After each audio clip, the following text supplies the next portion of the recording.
Kalau sudah siap, sebelum mulai pelajaran kita berdoa dulu ya. Silakan ketua kelas pimpin doanya. Halo teman-teman, sebelum belajar kita berdoa dimulai.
Kita absen dulu ya. Yang namanya dipanggil, silakan angkat tangannya. Askia Fadila, Aika Deza Kawiyurahim, Alpino Dwi Airlangga, Anggraini Bila, Ayudia Gayatri, Dava Ariando, Dimas Muhammad Iqbal, Fariza Azahra Lestari, Fatin Abdul Hafiz, Habibullah Tri Anggraini, Hana Sakira Baryugi, Hanya panjang-panjang ya nama di kelas ini. Muhammad Al-Farid, Muhammad Farhan Ramadan, Mutiara Siva Indriani, Ugra Mandalatara Winata, Raditya Ramadan, Resti Aprilia, Rahnia Humaira Zidni Kosim, ya Allah, Rigardo Putra Butar-Butar. Ini marga Butar-Butar ini kan? Batak ya? Oh. Sahendra Octavian, Septika Wahyu Azahra, Syakila Aulia, Tasya Akila Davira, Taufik Kurahman, Yama Ramadhani, Fania, kok Yama ini? Muhammad Ragil Mardiansyah, Elvian Rahmat, Heru Marcelo. Marcelo atau Marcelo? Marcelo. Randy Ramadan, Raska udah masuk. Fahri Al-Karim, Zakira Nazura Oktora, Naila Saputri. Maaf ya kalau salah namanya ya. Silakan diperiksa di kolong mejanya atau di pinggir-pinggir masih ada sampah atau tidak. Nanti setelah jam istirahat dibuang sampahnya.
Dan kalian juga wajib mendengarkan. Itu kewajiban kalian. Wajib piket, wajib mengikuti senam, wajib mengikuti upacara. Itu kewajiban. Kalau kalian sudah melaksanakan hak kalian, maka kalian bisa menerima wajib melakukan kewajiban kalian.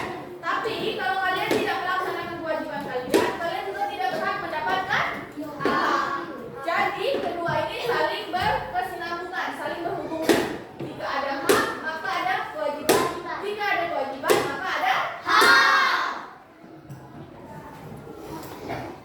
Nah, selanjutnya hak dan kewajiban itu merupakan dua hal yang memiliki keterikatan yang dijelaskan tadi, sehingga pelaksanaannya harus seimbang. Apabila berjalan seimbang, hidup akan lebih tertib dan nyaman. Contohnya, siswa memiliki kewajiban mengikuti pelajaran dari awal sampai akhir waktu. Siswa dapat mengikuti pelajaran dari awal sampai akhir sehingga haknya untuk mendapatkan ilmu dan pengetahuan dapat terpenuhi. Siswa yang datang tepat waktu sudah mematuhi norma hukum yang berlaku di sekolah, yaitu tata tertib sekolah. Jadi kalian di sini sudah melaksanakan sekolah, termasuk ke norma hukum. Macam-macam norma. Pertama, norma agama.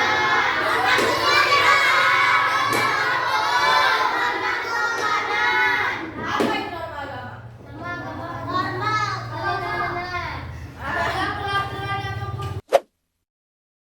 Masuk ke norma agama ya. Nah, jadi norma agama adalah norma yang bersumber dari ajaran agama yang dianut oleh masyarakat. Agama yang dianut oleh masyarakat. Di Indonesia ada berapa agamanya? Apa saja?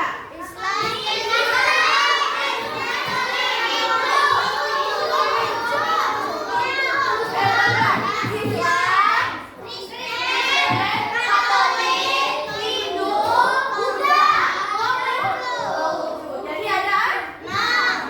Jadi setiap orang itu wajib mematuhi norma agama, tapi sesuai ajaran agamanya masing-masing. Nah, dalam norma agama terkandung hak dan kewajiban yang harus dipenuhi dan dilaksanakan dengan tanggung jawab.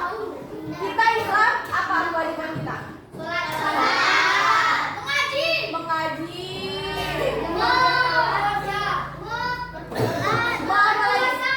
berpuasa. Ada di sini yang puasanya masih bolong? Oh iya, kalau cewek iya pasti ada bolong. Ya cowok masih ada yang bolong? Kenapa masih bolong? Iya, sakit. Kalau dalam keadaan sakit itu nggak apa-apa nggak puasa. Tapi kalau masih kuat nggak puasa.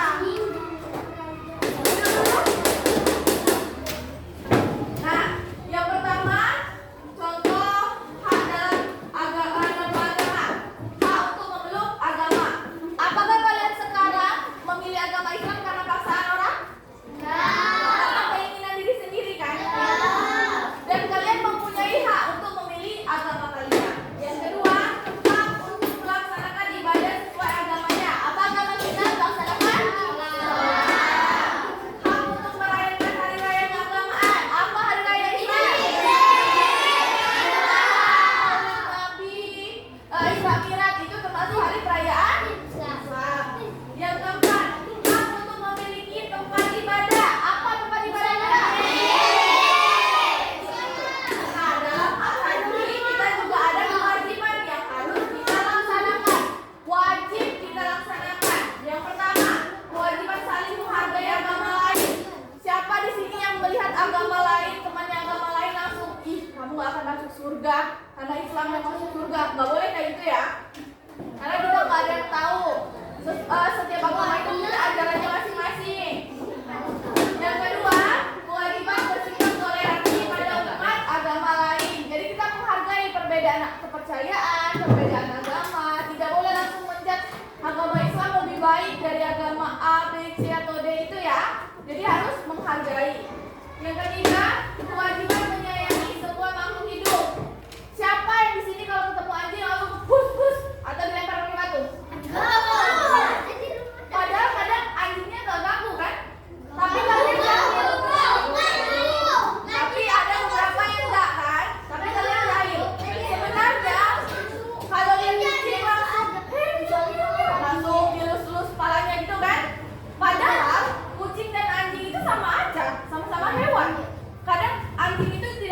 kalian, tapi kalian langsung. Atau ada semut cuma jalan aja, diinjak-injak, ya kan? Ya kan? Sengaja nggak ada rumah semut diacak-acak, sengaja kan?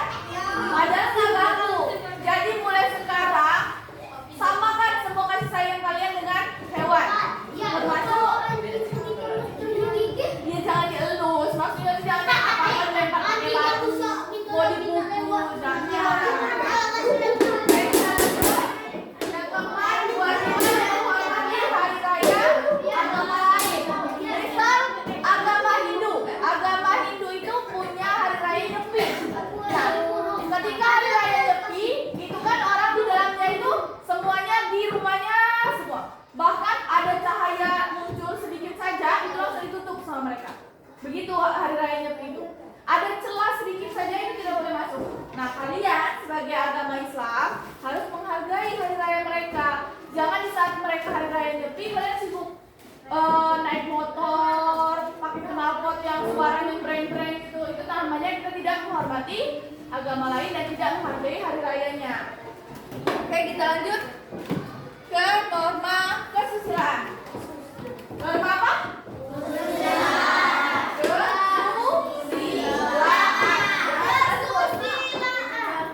Norma kesusilaan adalah norma yang bersumber dari nilai-nilai kesusilaan atau etika. Singkatnya, kesusilaan itu nilai etika. Etika itu sikap, cara kita bersikap. Pelanggar norma kesusilaan akan memunculkan rasa bersalah dan menyesal karena telah melakukan hal tersebut. Karena itu merupakan tadi yang ibu katakan sikap kita. Bagaimana cara kita ke orang, bagaimana cara kita berteman. Ketika kita melanggar, memang tidak ada hukuman secara hukum perdata atau hukum negara, tapi kita pasti merasa bersalah. Ketika kita tidak menghormati orang lain, mencela orang lain saat berbicara, saat guru sedang berbicara kalian sibuk ngobrol, kemudian guru marah, pasti kalian akan punya rasa bersalah. Itu contoh haknya sesuai norma kesusilaan. Yang pertama, hak mendapatkan perlakuan baik dari orang lain. Jadi kalian semua di sini sama, mau kaya, mau miskin, mau pendek, mau hitam, mau putih, sama semuanya. Kalian berhak diperlakukan baik oleh orang lain. Jadi kalau ada orang yang masih semena-mena dengan kalian, nggak apa-apa protes, karena kalian punya hak untuk mendapat perlakuan baik dari orang lain. Yang kedua, hak dihargai orang lain. Masih ada di sini yang tidak dihargai? Merasa kalau ngomong, oh nggak mau lah temenan sama itu, dia nggak mau temenan sama aku. Kalau aku cerita, dia nggak mau dengerin. Itu tandanya kalian tidak dihargai. Jadi kalian punya hak untuk dihargai orang lain. Kalian punya hak untuk didengarkan. Hak tidak disakiti orang lain. Nah, ketika kalian mendapat pukulan dari orang lain, mendapat perkataan yang kasar, itu kan kalian disakiti. Kalian berhak mendiamkan orang itu. Secara tidak langsung nantinya orang yang kalian diamkan itu akan merasa bersalah. Itu pelanggaran yang akan didapat orang yang melanggar norma kesusilaan. Yang keempat, hak mendapatkan rasa aman. Nah, di sekolah ini misalnya, kalian berhak mendapatkan rasa aman kalian untuk belajar. Jadi ketika ada teman yang mengganggu atau mengucilkan atau bully, itu kalian sudah tidak mendapatkan norma kesusilaan lagi. Kalian berhak menuntut karena kalian sudah tidak merasa aman di sekolah, tidak merasa nyaman lagi untuk belajar. Karena kalian sudah diganggu teman, dikucilkan, didiamkan, bahkan dibully, tidak diajak main lagi. Itu kalian sudah tidak mendapatkan hak kalian di nomor 4 di norma kesusilaan. Nah, dibagi hak ini nanti kalian juga punya kewajiban menjaga sikap rumput kepada seluruh masyarakat. Jangan sama si A baik, sama si B enggak. Sama si A ngomong, sama si B, si C enggak, diam. Enggak boleh ya kayak gitu. Sama, kalian sama-sama makan nasi, sekolah di sini, sama-sama sekolah di sini. Yang kedua, kewajiban membantu orang lain yang kesusahan. Nah, kalau membantu orang lain itu jangan dilihat siapa yang mau kalian bantu, tapi sesuai niat kalian. Jangan ketika ketua kelas belum bantuan kalian nggak mau bantu gara-gara ketua kelas sering catat nama yang ribut. Jangan. Sama, karena ketua kelas itu menjalankan kewajibannya. Dan yang ketiga, kewajiban menjaga perdamaian. Nah,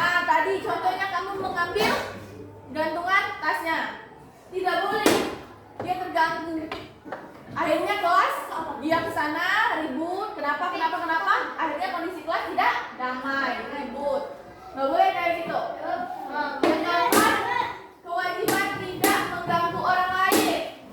Tadi kamu ganggu kan? Nah, itu kewajiban kamu. Dan dia punya hak untuk tidak diganggu dan tidak disakiti. Ya, paham ya? Itu contohnya. Oke, kita lanjut ke norma ketiga, norma kesopanan. Norma kesopanan adalah norma yang berlaku di masyarakat berupa suatu tindakan yang telah disepakati oleh masyarakat itu sendiri.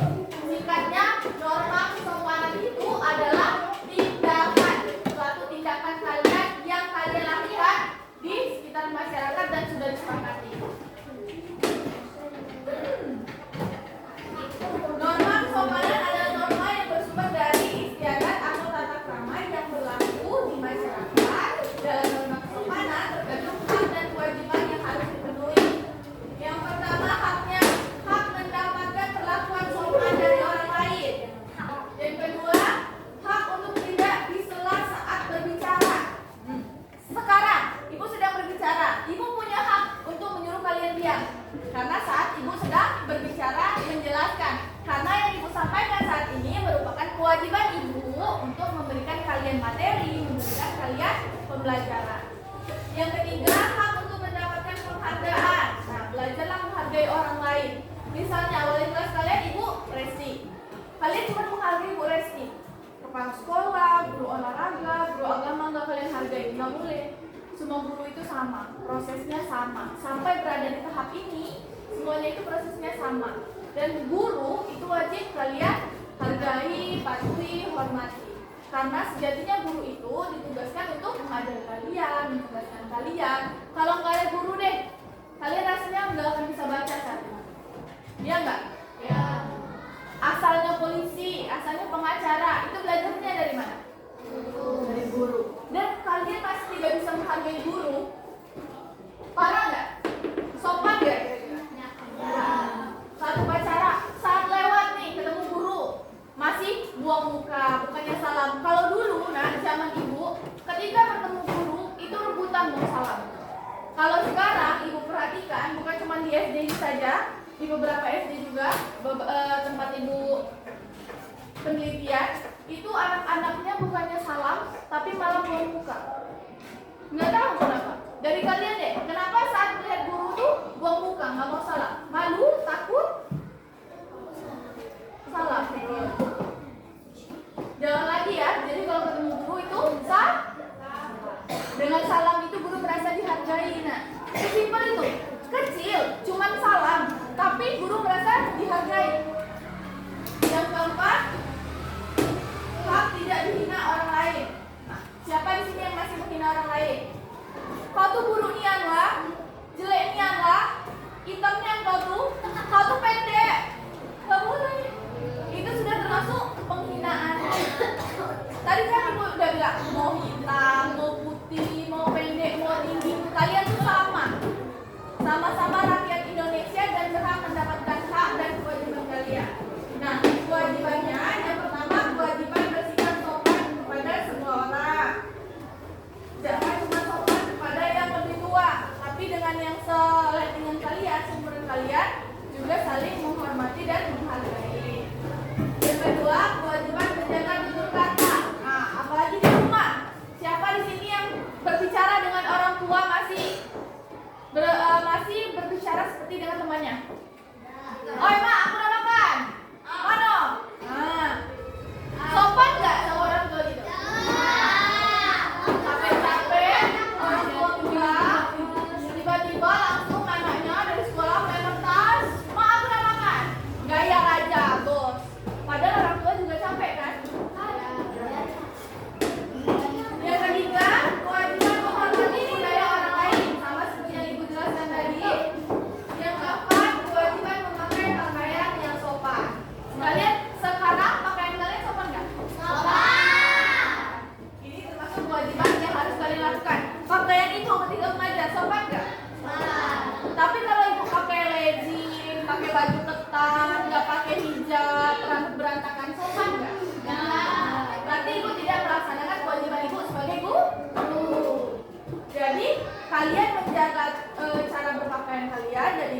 sebaliknya begitu. Kita lanjut ke norma terakhir, norma hukum. Ini pelanggaran, ketika melakukan pelanggaran yang paling berat. Norma hukum berisi tentang aturan yang menjadi panduan bagi masyarakat ketika menjalankan aktivitas kehidupan. Singkatnya, norma hukum ini aturan yang menjadi panduan. Keberadaan norma hukum adalah untuk menciptakan kehidupan yang stabil dan tertib berdasarkan hak dan kewajiban yang dimiliki. Contoh hak sesuai norma hukum. Yang pertama, mendapatkan perlindungan hukum yang adil oleh negara. Masih, kalian pernah nggak lihat orang tua yang mengambil singkong terus dipenjara? Ada. Pernah kan? Dipenjara sampai 2 tahun, 5 tahun. Sedangkan orang yang korupsi, pejabat-pejabat yang korupsi bisa lolos dari hukuman penjara. Iya, karena dia banyak uang. Artinya negara kita belum melakukan perlindungan hukum yang adil bagi masyarakat. Artinya, poin pertama ini sebenarnya kalau kita telah masih banyak yang belum mendapatkan haknya. Sedangkan yang kedua, mendapatkan hak mendapatkan kesejahteraan. Kalian sekarang merasa nggak hidup udah sejahtera belum? Belum. Banyak korupsi. EBG enak nggak? EBG enak? Kadang enak, kadang? Berarti belum sejahtera. Tapi ada beberapa orang yang memang mengusahakan kehidupannya sejahtera dengan bekerja. Bagaimana solusi memberikan pekerjaan? Ketika orang mendapatkan pekerjaan, ketika orang tua kalian mendapatkan pekerjaan, otomatis dia akan mendapatkan gaji. Ketika mendapatkan gaji, uangnya bisa untuk kalian makan, untuk kalian sekolah, untuk kalian pergi ke liburan, untuk kalian membeli buku, membeli seragam. Artinya, poin kedua ini sebenarnya sudah terlaksana, tapi memang masih kurang atau belum bisa memenuhi secara 100%. Sedangkan yang ketiga, hak untuk hidup. Ketika kalian lahir, kalian itu berhak untuk hidup. Makanya ketika ada kasus pembunuhan, penjualan bayi, atau aborsi, itu dihukum. Orang yang melakukannya itu dihukum. Karena anak yang ketika dia sudah ada di rahim saja, itu dia sudah berhak untuk hidup. Apalagi yang sampai sudah keluar terus dibunuh. Dosa nggak? Dosa dan mendapatkan hukum. Yang keempat, hak untuk membela negara. Siapa di sini yang pernah melihat kakak-kakak kuliahnya demo? Nah, itu termasuk hak kalian.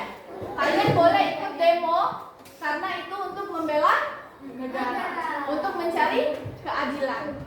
BBM naik, kakaknya demo. Terus masalah apa lagi kemarin? Gaji DPR naik, demo karena nggak sesuai.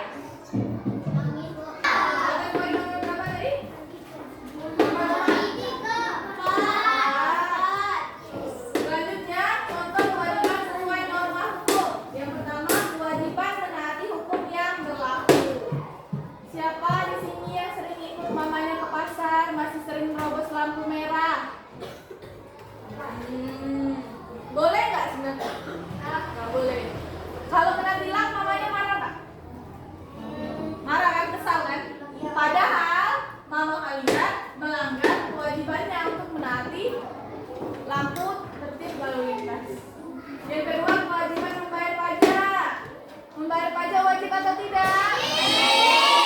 Kalau tidak membayar pajak, motornya kena tilang atau tidak?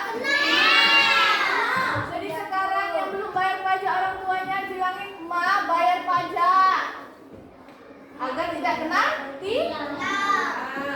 Yang ketiga, kewajiban mematuhi rambu lalu lintas.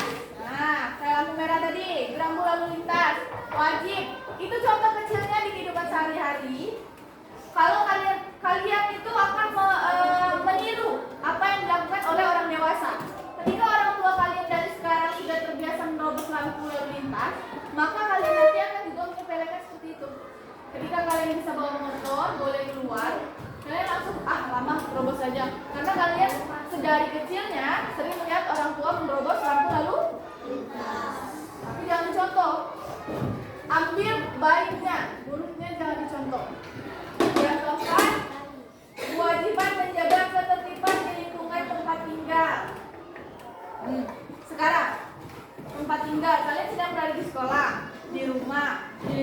masyarakat. Kalian usahakan jangan membuat kegaduhan, apalagi di tempat orang lain, di sekolah. Nah, seperti ini tadi contohnya. Ini kan akan menimbulkan kegaduhan. Coba kalau ibu tidak menyuruh stop tadi, pasti kalian langsung gaduh, melihat sana ke situ semua kan? Ya. Gitu, nggak boleh ya. Itu sudah melanggar norma hukum. Orang yang melanggar norma hukum maka akan mendapatkan Hukuman. hukuman. Hukuman itu wajib atau tidak? Wajib. Oke, next.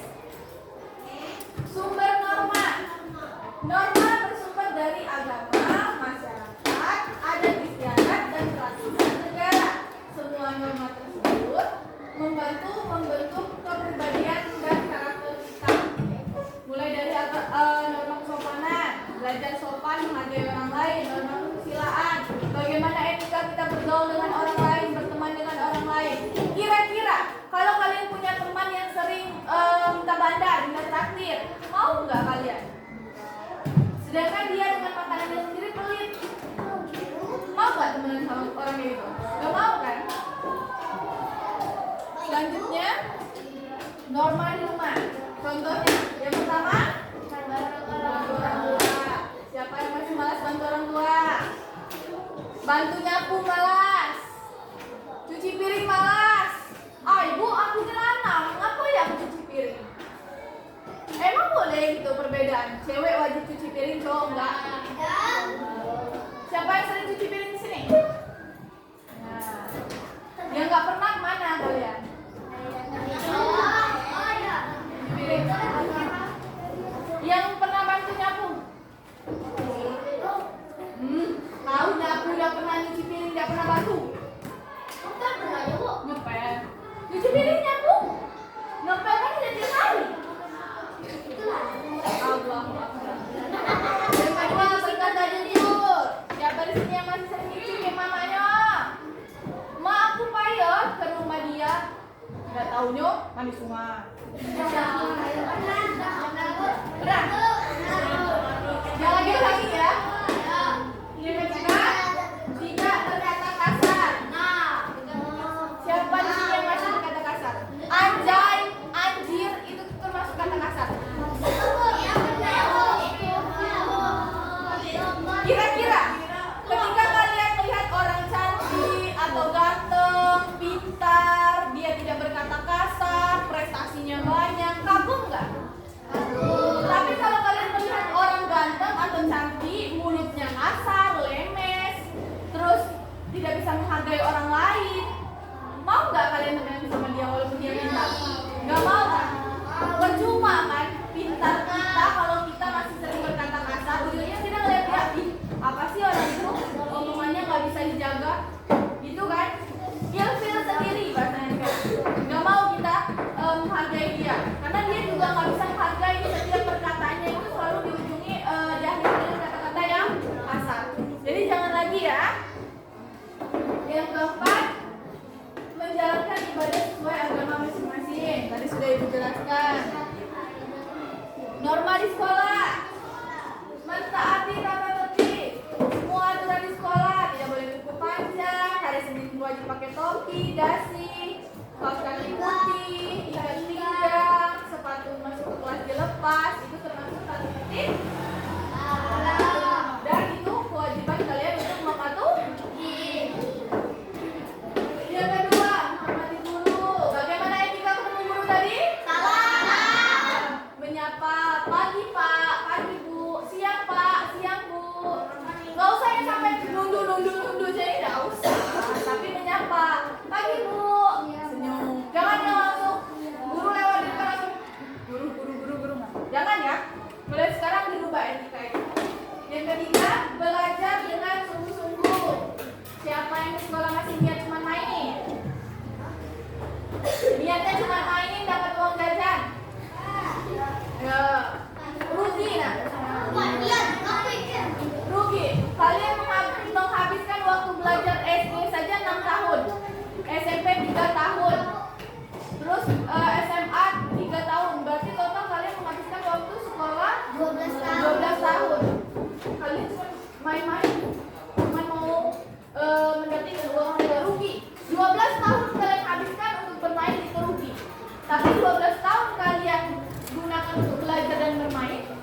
apa?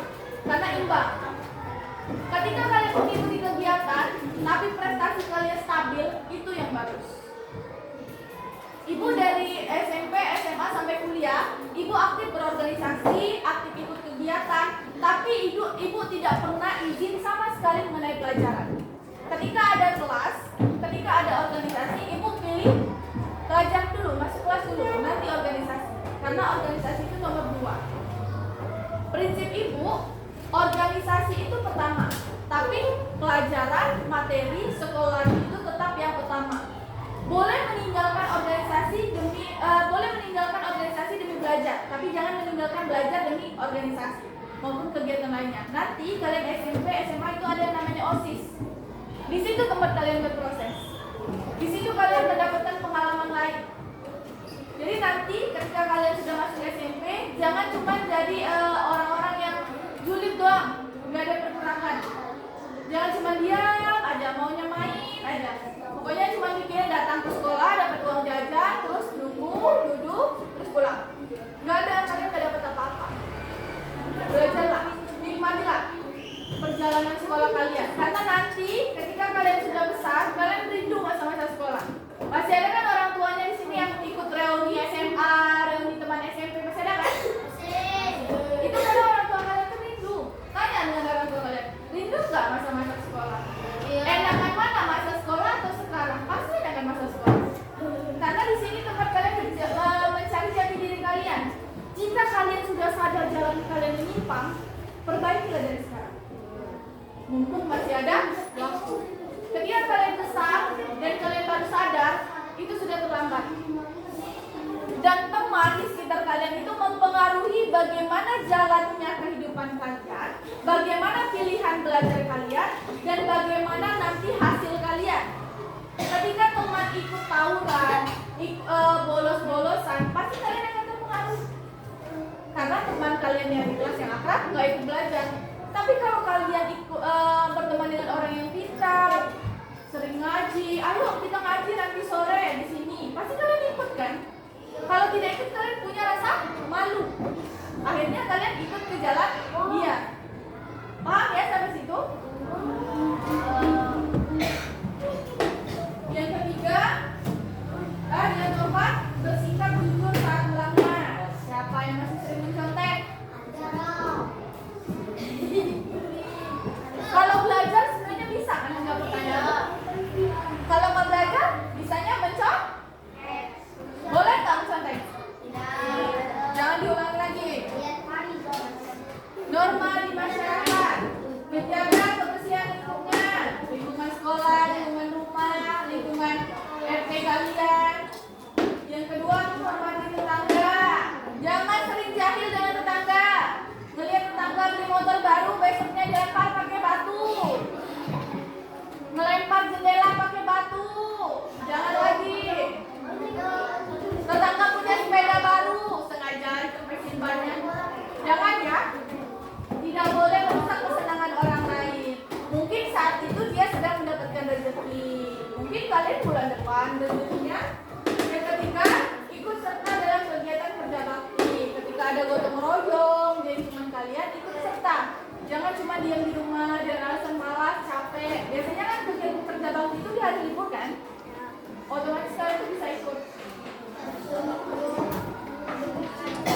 Akibat melanggar norma, teguran ini untuk norma kesopanan, kesusilaan, dan norma keagamaan. Dikucilkan, itu termasukkan norma kesusilaan dan di kesopanan. Kalau kalian mengucilkan orang lain, tidak sopan dengan orang lain, maka kalian akan dikucilkan di lingkungan kalian ini, di kelas kalian ini. Kalau kalian melihat orang yang aneh, omongannya kasar, tidak pernah bisa mendengarkan guru ketika menjelaskan, kemudian tidak sopan, apa-apa nyusahin orang, bisanya mencontek saat ujian, pasti kalian malas berteman dengan orang itu. Dan orang itu akan dikucil. Yang ketiga, dihukum sesuai aturan yang berlaku di norma hukum tadi. Kita simpulkan, sikap dalam menaati norma. Kita harus menaati norma dengan sadar dan bukan paksaan orang lain. Jadi kita harus sadar apa hak dan kewajiban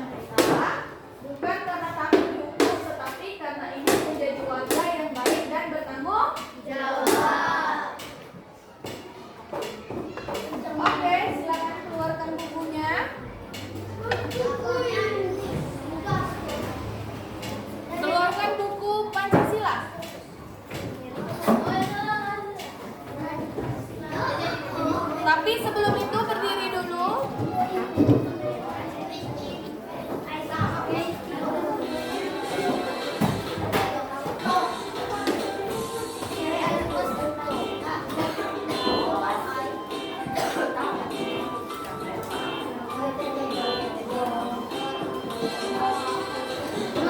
itu adalah aturan yang berlaku di dalam masyarakat yang harus ditaati. Macam-macamnya norma, semua ada benar.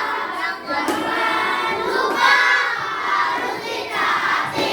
Ada norma agama dan norma kesopanan, norma kesusilaan, dan juga norma hukum. Siapa yang melanggar pasti kena hukuman. Siapa yang manusia suci.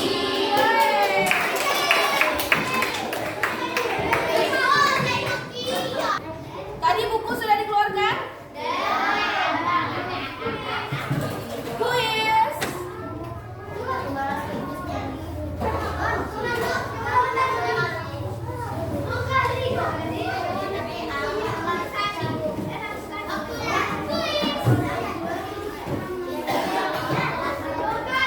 Aturannya, kalian diberikan waktu satu soal itu kalian kerjakan 30 detik. Ibu yang hitung. Kalian cukup pilih jawaban yang benar. Soalnya sudah ada di sini pilihan ganda. Nanti kalian cukup pilih jawaban yang benar. Dan nanti langsung muncul jawaban yang benarnya apa. Kalian periksa sendiri, tidak boleh dirubah. Oke? Pilih misal jawabannya A, norma hukum. Ditulis A, norma hukum. Gitu ya? Paham? Di kertas selembar.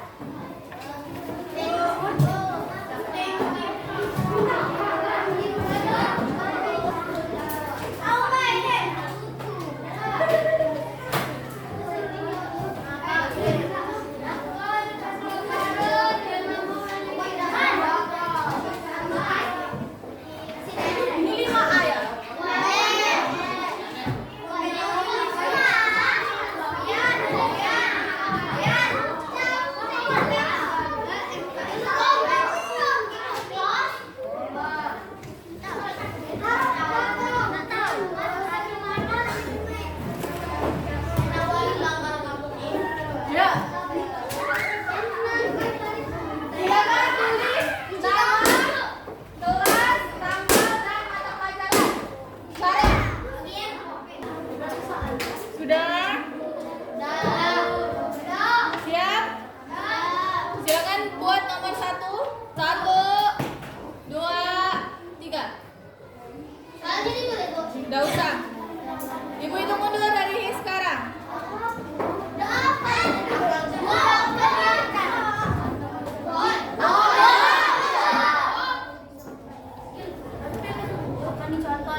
3.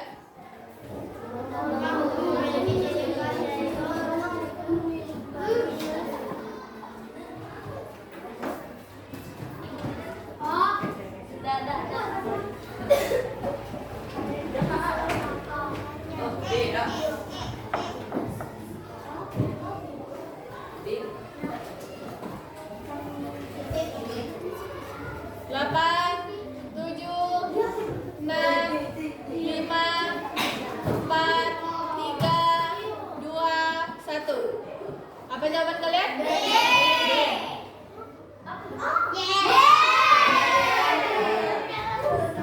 Lanjut? Lanjut Mbak? Siap? 1, 2, 3.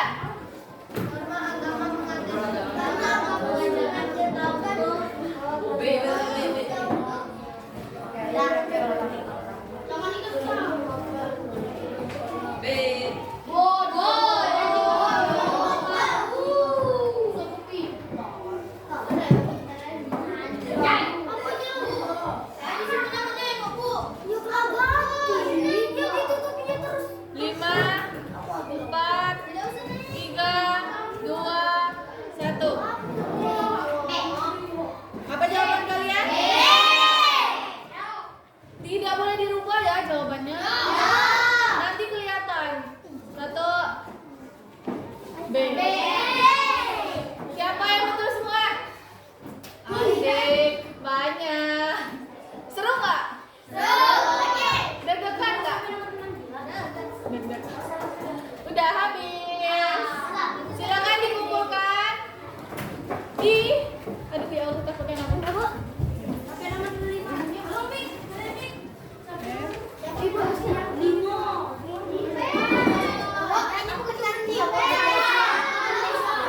Hati-hati, kena kabel. Hati-hati kabel. Hati-hati dong. Awas kabel, awas.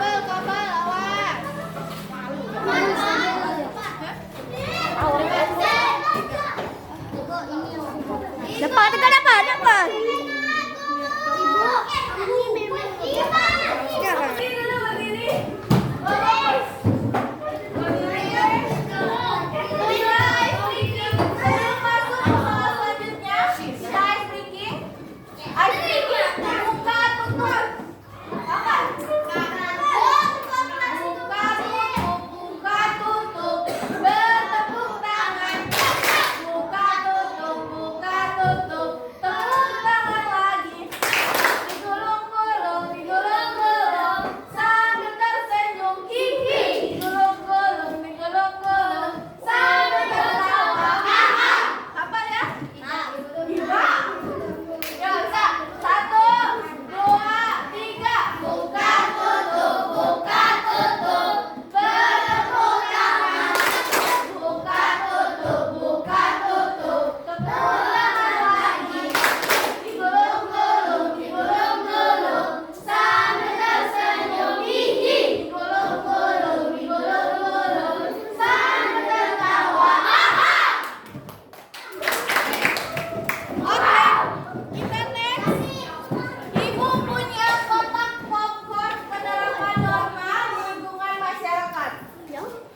Ayo,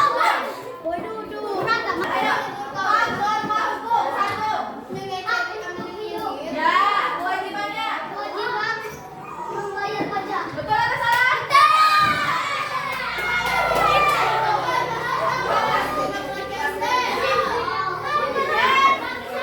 Sebutkan satu hal dan satu kewajiban normal kesopanan.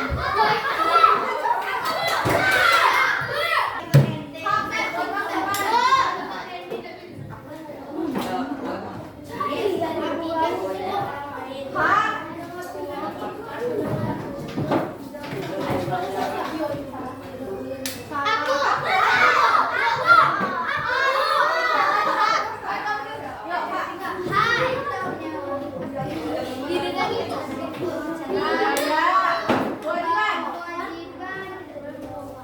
ya, betul. Oh, kan? Tadi tak boleh. Ini yang salah. Coba lebih petunjuk.